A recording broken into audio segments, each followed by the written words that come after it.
చాలామంది కళ civils pass అవ్వాలి, ఐఏఎస్ అవ్వాలన్నది చాలామంది విద్యార్థులు ఎన్నో ఏళ్ళుగా కష్టపడుతూ ఉంటారు, కోచింగ్లు తీసుకుంటూ ఉంటారు. కానీ సెల్ఫ్గా తనకి తాను కోచింగ్ లేకుండా తనకి తానే సెల్ఫ్గా ప్రిపేర్ అవుతూ 2 తెలుగు రాష్ట్రాల్లో 11వ ర్యాంకుతో నిలిచినటువంటి ఘనత మన వరంగల్ జిల్లాకు చెందినటువంటి ముద్దుబిడ్డ సాయి శ్రీవాణి గారు. మా తెలుగు రాష్ట్రాల్లోనే అత్యధిక మార్కులతో 11వ స్థానంలో నిలిచారు. ప్రస్తుతం మనం వరంగల్ వెంకటేశ్వర స్వామి ఆలయంలో ఉన్నాం. ఇక్కడ పూజలు నిర్వహించడానికి రావడం జరిగింది. అసలు ఈ 11వ ర్యాంక్ రావడానికి ఎంత కష్టపడ్డారు, తన వెనక ఎవరి ప్రోత్సాహం ఉంది, అలానే ఈ ర్యాంక్ రావడానికి ఎన్నేళ్ళ కష్టపడ్డారు, సెల్ఫ్గా తను ఈ స్టేజ్కి రావడం అనేది ఎలాంటి కోచింగ్ సెంటర్కి వెళ్లకుండా తనకు తానుగా ప్రిపేర్ అవ్వడానికి మోటివేషన్ ఏంటి, ఇలా మరిన్ని విశేషాలు తన మాటలో తెలుసుకుందాం. ముందుగా మీకు కంగ్రాచులేషన్స్. అంటే చాలామంది అన్ని చోట్ల నుంచేమో కానీ తెలుగు రాష్ట్రాల నుంచి ఐఏఎస్లు అనేది చాలా తక్కువ సంఖ్యలో ఉంటారు. అది కూడా మీరు 11వ ర్యాంకుతో వరంగల్ ముద్దుబిడ్డగా ఈ స్థాయి రావడం ఎలా అనిపిస్తుంది, ఎన్నేళ్ళ కష్టం అసలు, అది సెల్ఫ్గా ప్రిపేర్ అయ్యారు మీరు, how is it possible? First of all చాలా హ్యాపీగా ఉంది. అండ్ నా సక్సెస్ని వరంగల్ వాళ్ళందరూ చాలా వాళ్ళ సక్సెస్గా ఫీల్ అవ్వడం నాకు ఇంకా హ్యాపీగా ఉంది.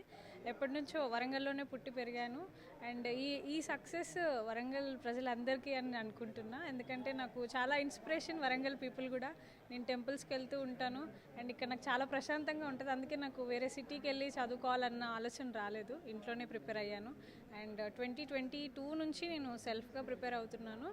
అండ్ ఈ సెకండ్ అటెంప్ట్ నాది. సెకండ్ అటెంప్ట్లో నాకు సక్సెస్ రావడం చాలా సంతోషంగా ఉంది. అంటే చాలామంది కోచింగ్లు తీసుకున్నా కానీ ప్రిలిప్స్లోనో మెయిన్స్లో ఎక్కడో ఒక దగ్గర ఒక అడుగు వెనకబడుతూ ఉంటారు, మళ్ళీ ట్రై చేస్తుంటారు. కానీ మీరు ఎన్నోసారి ఇట్లా అంటే ఒకసారి ప్రిలిప్స్ మిస్ అయిందన్నారు, మెయిన్స్లో ఇప్పుడు ఎట్ ఎ టైం 100% మీరు ఇవ్వగలిగారు. అది ఎట్లా పాసిబుల్ అయింది? అంటే ఫస్ట్ ఫెయిల్యూర్ తర్వాత కొంచెం బాధపడ్డాను. ఇంతవరకు నాకు ఇట్లా అకాడమిక్ ఫెయిల్యూర్ ఏం రాలేదు. బట్ తర్వాత ఎక్కడ మిస్టేక్ జరిగింది ఏంటి అనేది కూర్చొని ఆలోచించుకొని తర్వాత కరెక్ట్ గైడెన్స్ కూడా తీసుకొని ఈ అటెంప్ట్ నేను 100% ఇచ్చాను. అండ్ దానికి నాకు చాలా హ్యాపీగా ఫీల్ అవుతుంది. అంటే చాలామంది యువత బిజినెస్లో కానివ్వండి విభిన్న జాబ్స్లోకి వెళ్తూ ఉంటారు, అండ్ యూఎస్కి వెళ్తూ ఉంటారు, బయటకు వెళ్తూ ఉంటారు. కానీ మీరు ఐఏఎస్ అవ్వాలని కోరిక అసలు ఎలా వచ్చింది? దీనికి మీ పేరెంట్స్ కానివ్వండి, మీ ఫ్రెండ్స్ సపోర్ట్ ఎలా ఉంది? చిన్నప్పటి నుంచి సొసైటీకి ఏదో ఒకటి చేయాలి అనే దృక్పథం ఉండేది. మా ఫాదర్ వల్ల నాకు సొసైటీలో అవేర్నెస్ చాలా చిన్నప్పటి నుంచే ఉండేది. అండ్ చాలామంది డిఫరెంట్ ఫీల్డ్స్ ఎంచుకున్నారు. నాకు కూడా అనిపించింది మరి మన ప్రాసెస్లోనే ఉన్నాము, 1 year 2 year 3 years అయిపోతుంది అని. బట్ నా మోటివేషన్ ఏంటంటే మనం ఏదో ఒకటి తిరిగి చేయాలి సొసైటీకి అని. సో ఆ స్ట్రాంగ్ మోటివేషన్తోనే నేను ఫస్ట్ అటెంప్ట్ పోయినా సరే సెకండ్ అటెంప్ట్ కొంచెం ఇంకా హార్డ్ వర్క్ చేశాను. అండ్ ఎవరైనా సరే వాళ్ళు అనుకున్న డ్రీమ్ కోసం ఖచ్చితంగా కష్టపడాలి. కష్టపడితే ఇవాళ కాకపోయినా రేపైనా ఆ కళ నెరవేరుతుంది. మిడిల్ క్లాస్ నుంచి ఈరోజు ఒక ఐఏఎస్కి వెళ్ళారు అంటే చాలామంది ఆఫీసర్స్ని కింద స్థాయి ప్రజలు కలవాలంటే చాలా అడ్డంకులు ఉంటాయి. మీరు ఇదంతా చూశారు కాబట్టి ప్రజలతో మమేకం అవ్వబోతున్నారా, ఎలా ఉండబోతుంది, మీ ఫ్యూచర్ ప్లాన్ ఏంటి, అండ్ ముఖ్యంగా నేను ఇది చేయాలి అని డ్రీమ్ ఏమైనా ఉందా మీకు? యాక్చువల్లీ ప్రజలకి సర్వీస్ చేయడమే సివిల్ సర్వెంట్స్ యొక్క మెయిన్ రెస్పాన్సిబిలిటీ. అండ్ చిన్నప్పటి నుంచి నేను కూడా చాలా న్యూస్లో అక్కడిక్కడ చూస్తున్నాను. నేను కూడా ఫ్యూ టైమ్స్ ఆఫీసర్స్ని కలవడం జరిగింది వర్క్ మీద. బట్ నాకు నా అంతవరకు ఒక యాక్సెసిబుల్ ఆఫీసర్ లాగా ఉండాలని, నా దగ్గరికి గ్రీవెన్స్తో వచ్చిన ప్రజలకి నేను వాళ్ళకి సొల్యూషన్ చూపెట్టగలగాలి అని నేను కోరుకుంటున్నా. అండ్ కమింగ్ డేస్లో ఉమెన్ ఎంపవర్మెంట్ గురించి, హెల్త్ గురించి, ట్రైబల్ డెవలప్మెంట్ గురించి ఎక్కువ వర్క్ చేయడానికి ఆపర్చునిటీ దొరకాలని కోరుకుంటున్నాను. అంటే ఇప్పుడు మీరు కోరుకున్న దగ్గరే వచ్చే అవకాశం ఉంది, ఎందుకంటే 11వ ర్యాంక్ కాబట్టి చాయిస్ మీకే ఇస్తారు. అండ్ ఏ జిల్లాకి మీరు ప్రిపరేషన్ అవుతున్నారు? మన వరంగల్కి ఇవ్వబోతున్నారా, వేరే ఏటన్నా ఆలోచన ఉందా? యాక్చువల్గా స్టేట్ అన్నది మన ఇష్టం ఉంటుంది, డిస్ట్రిక్ట్ మన చేతిలో ఎప్పుడు ఉండదు. హోమ్ స్టేట్ ప్రిఫరెన్స్ పెట్టుకున్నాను. తెలంగాణ వచ్చే ఛాన్స్ ఉంది, వస్తే చాలా హ్యాపీగా ఫీల్ అవుతాను. అండ్ లేదు అయినా సరే తెలంగాణ యొక్క ప్రైడ్ని నేను నేషనల్ లెవెల్కి తీసుకెళ్తా ఏ స్టేట్లో పనిచేసిన. మీ ఫ్యామిలీ బ్యాక్గ్రౌండ్ చాలామందికి ఇప్పుడు మీ ఫ్యామిలీ ఎలా ఉంటుంది, ఎవరు ఏంటి అనేది చాలామంది సెర్చ్ చేస్తూనే ఉన్నారు తెలుసుకోవడానికి. అండ్ మీ ఫ్యామిలీ మెంబర్స్ ఎవరెవరు, అండ్ మీకు మీ నాన్నగారి సపోర్ట్ ఎలా ఉంది?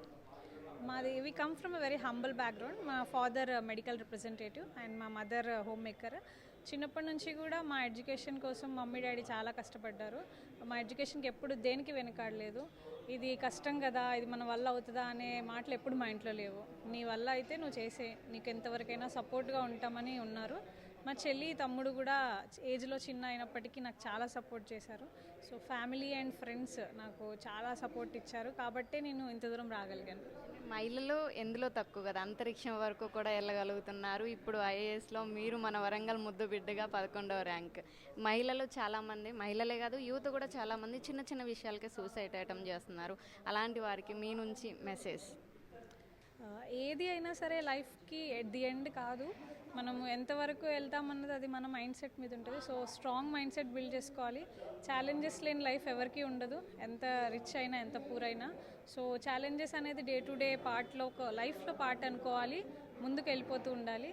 అలాగే స్పెషల్లీ ఉమెన్ సొసైటీలో కొంచెం బార్గెనింగ్ పవర్ తక్కువ ఉంటుంది మనకి. సో మనకంటూ మనం ఒక ఐడెంటిటీ క్రియేట్ చేసుకోవాలి. అండ్ ఎడ్యుకేషన్ అన్నది దానికి ఇంపార్టెంట్ బ్రిడ్జ్ లాంటిది. సో నా ఉమెన్కి నేను ఇచ్చే మెసేజ్, మీ డ్రీమ్స్ని మీరు అచీవ్ చేయాలి అంటే మీరు బాగా చక్కగా చదువుకోవాలి, దానికోసం కాన్స్టెంట్గా వర్క్ చేయాలి. మీరు రిజల్ట్ వచ్చిన తర్వాత సాధారణ దర్శనం అండ్ లాస్ట్ దర్శనం ఇదే. ఒకవేళ మీరు కనుక ఐఏఎస్గా వస్తే ప్రోటోకాల్ ఉంటుంది నెక్స్ట్. ఎలా ఉంది ఫీల్ మీకు?